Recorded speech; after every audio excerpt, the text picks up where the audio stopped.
Hey guys, it's Pastor Brett with today's daily Bible reading. I want to begin with a question. What do you want? I think when we begin to think about what we really want, what our deepest desires in life are, it tells us something about our heart. It tells us something about our passions, right? I mean, I think of James K. Smith, an author, who talks about what it would be like if your deepest desires were revealed to the world. Would you be embarrassed? Would you be ashamed? Would you be shocked? Would you be proud? What do those deepest desires of your heart say about you? What is it that you want? Jesus asked that very question that I think penetrates deep into our souls in today's passage. We're going to read from Luke chapter 18, verses 35 through 43. Let's read together.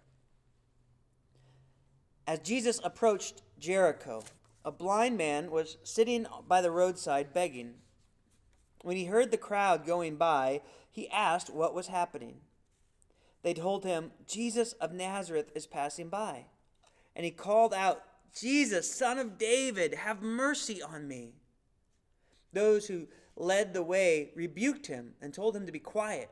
But he shouted all the more, "Son of David, have mercy on me." Jesus stopped and ordered the man to be brought to him. When he came near, Jesus asked him, "What do you want me to do for you?" "Lord, I want to see." Jesus said to him, "Receive your sight. Your faith has healed you." Immediately he received his sight and followed Jesus, praising God. And when all the people saw it, they also praised God. What is it that you want? What do you want from Jesus? For some of us, maybe we're in a similar place to this man, and we want some healing. You've been sick, your loved one has been sick, and the deepest desire of your heart is to see that loved one or even your own body restored. For some of us, the deepest desire of our heart, what we want from Jesus, is to have a good relationship with our kids, a good relationship with our grandkids, to know that they are cared for, and that sense of security. Others, we want power. We want to make a difference. We want to make an impact. We want to have the power to change things. Some of us want fame. We want attention. We want people to notice us. What is it that you want? I think wherever we're coming from, when we answer that question, it tells us something about how we will end up approaching Jesus. Well, we use Jesus as a means to an end to get attention for ourselves, fame, to get power for ourselves, and leverage, maybe even manipulate religious language or Jesus himself to get what we want.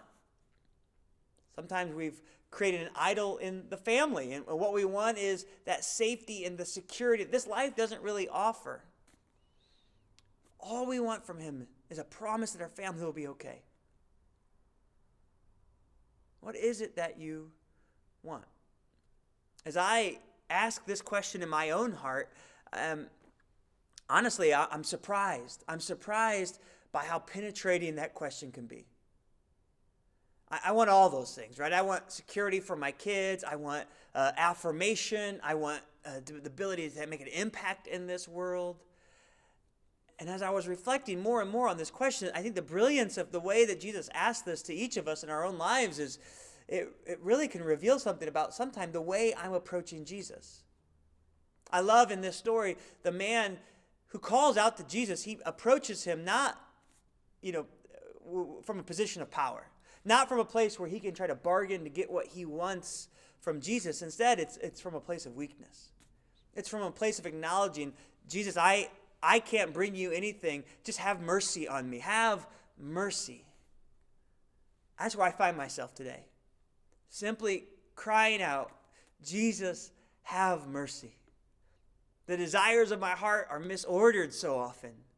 The things that I'm seeking after in life, even if they're quote unquote good by the standards of our culture or even by the standards of my family, and they may well be good things, too often I use you, Jesus, to get to them. Have mercy. I'm going to ask as you reflect on this question, what do you want from me? I ask that you would approach Jesus with that same call, that same cry that this man shared in this passage. Have mercy on me.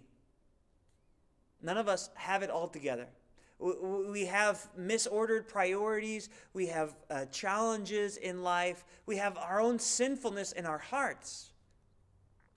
What we need above anything else is mercy. And here in this passage, Jesus heals this man. He experiences freedom from his physical ailments. And Jesus says, it's because you had faith. It was my power at work, but because you believed, you cried out for mercy. This week, as we prepare to turn our eyes towards the cross and towards Easter the following week, would we have that same place in our hearts? As we think about Lent, the season leading up to Easter, would we take that same position on our knees, simply calling out, Lord, have mercy? And when we do that, when you do that, I know when I've done that, we experience something deeper than the desires that we think we needed in life. We experience God's grace. So this week, go out in that grace. Know that the Lord is with you and he is for you and he hears your cries. So let's cry out together, Lord, have mercy.